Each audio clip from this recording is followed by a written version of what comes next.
Thank you very much. Thank I you. yield back. It's expired. Mr. Ivey? Thank you, Mr. Chairman. I wanted to follow up on what Congressman Gonzalez raised with you with respect to the new environment that we're in now with the essentially a war with Iran. A few weeks ago, your FBI director sat in the same chair and said that he thought in the budget that's been proposed, they're about $11.2 billion short. He wanted an additional 1,100 positions that were lost to attrition and 1,300 he wanted to have filled. That's before the scenario with Iran.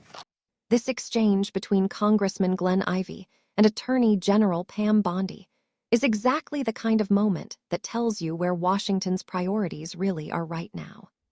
Now, I know you submitted the budget already and you want to stick with it, but please take another look. This is a new environment. I think the points that the congressman raised are very valid with respect to the issue of sleeper cells and threats domestically here. Taking FBI agents off the street now is there isn't a worse possible time you could do it. So please reconsider that and move in a different direction on that, because we need more of them on the street, not fewer. Ms. DeLauro was raising issues with respect to your budget, the IOI cuts and the 86 agents that are going to be cut too. And the concern I have on that front, I know you're saying they want to be on the street, but they're ATF agents that do things that aren't on the street. So like, for example, the Nibbin work where they match the cartridges to the guns is critical. And I'm very concerned that some of the cuts you're going to make are going to impact that. And the Nibbin pieces are critical for state and local law enforcement. It's like you used to be, because a lot of them don't have the resources to track it down. And the information that they can get, they can turn it around in 48 hours. So the man who attempted to assassinate now President Trump, the connection that was made was through this apparatus, this approach. The same thing with the Minnesota assassin. So that's an area where we can't afford to have those kind of cuts, I don't think, at this time. And the performance of fewer regulatory inspections.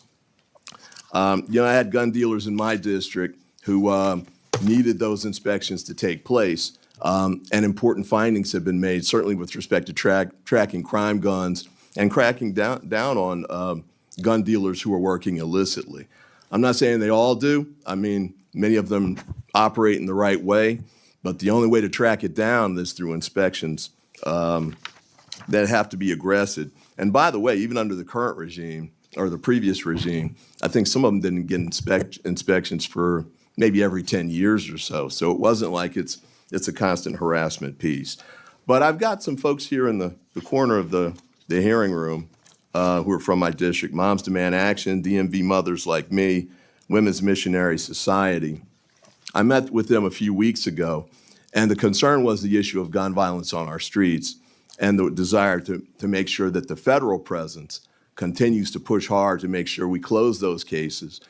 You're reducing resources, you're reducing the number of agents, as Mr. Patel said. That's moving in the opposite direction. What response would you give to them with respect to the steps that you're taking to make sure not only that we stay safe, but we get even safer and do even more to get violent offenders off the street and get the guns off the street before the violent offenders get them? So first, Congressman Ivey, you're a former prosecutor, and I'm smiling because I could see that in some of your questions. Thank you for those questions. I'm going to try to answer them all in order of how you ask them. You ask about the FBI, our budget, and Director Patel clarified that in front of the Senate, I think, and our budget includes $10.1 billion, 12,926 agents for the FBI. I think clarification would be gentle. It was a complete flip-flop on what he said when he was here. So he was asked 3 times by Ms. DeLauro just to make sure that he was right about what he had said when he was testifying. They prioritize realignment of personnel to the field to carry out national security, which you just talked about, intelligence, criminal law enforcement, and criminal justice missions. Can I do this? Can I just keep? I only have 34 seconds to answer I've you, got and three I really quick want to questions answer. for you, and I'd love You're to get. asking three questions, and you haven't let me answer one. I'd love to get your answers in writing. Quick questions. Nibbin. When you were the Attorney General in Florida, Chairman, can I answer you the offered. question? You offered after the Parkland shooting. I believe this is my time under the rules, and I had. Suspend momentarily. Stop the clock. Can we stop the clock? Stop the clock at a Let's different. be respectful of each other. Mr. Chairman, Until filibuster. what I just said was, if you could submit your answers in writing, that would be great. I don't think I've made any kind of statement that's been accusatory with respect to her or her professional reputation. There's been no attack on her. These were just questions that were asked. I'm seeking the answers in writing, which would be great. But I have a couple others that I'd like to ask too, and we'll do them on. No, it hasn't. You cut me off when there were 30 seconds left. Yeah. So, well, that's true too. A couple of you all went over like a minute and a half. Over almost 2 minutes. I just would like my 30 seconds back. And then if she can submit answers in writing, that'll be fine. But, but I want to get these questions in while she's here. Go ahead. I want to ask the questions and she can submit the answers. This is my 5 minutes. I get to do it the way I want to do it, under the committee rules and under the House rules. These are my 5 minutes. And as I said, I have not been disrespectful to this witness. I have not. Or Use up his time to ask his questions and she can see the answer. I feel like he did. I feel like he did. Glenn. okay. When you were the Attorney General in Florida after the Parkland shooting, my understanding is you moved to ban gun sales to people under 21. Is that a position that you would take now as the Attorney General? I have a bill, HR 2368, which does something like that. I would be interested in if you'd be willing to co-sponsor or support that bill. You also moved to enact red flag laws, allowing a judge temporarily to confiscate weapons when he or she viewed that the person was at risk of hurting himself or someone else. Is that a position you would continue to support now? And the last one is ghost guns. Ghost guns, I don't think you took a position on it back when you were the AG in Florida, but we've had 2 bills come through here in the Congress, all Democratic co-sponsors. I think there's no argument that ghost guns have any, appropriate use on the street. They only help criminals avoid prosecution. Would you support a legislative ban on ghost guns? And with that, I yield back. So let's talk about what just happened in this hearing, because on the surface it sounded like a dry budget debate. But underneath, it was a pretty stark warning about public safety, gun violence, and whether this administration is actually prepared for the world it keeps telling us we're living in. The reason this exchange deserves more attention than it's getting is because it exposes something Washington is very good at hiding: the gap between political messaging and operational reality. Congressman Ivey wasn't theorizing. He was walking the committee, step by step, through how violent crime is actually investigated and prevented in the real world. Not on cable news, not in campaign ads, in courtrooms, crime labs, and neighborhoods where shots are fired and someone has to figure out, quickly, who did it and how to stop it from happening again. And that's what makes the budget conversation so uncomfortable. Because once you strip away the talking points, what you're left with is a simple question: who absorbs the risk when federal capacity is reduced? It's not policymakers.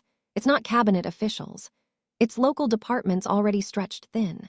It's prosecutors waiting on forensic results. It's families waiting for answers. And it's communities that are told after the fact that cuts were necessary, trade-offs unavoidable, and priorities had to shift. But priorities always reflect values. When Ivey talks about NIBIN, he's talking about a system that doesn't care about party affiliation. Ballistics don't vote. Shell casings don't lie.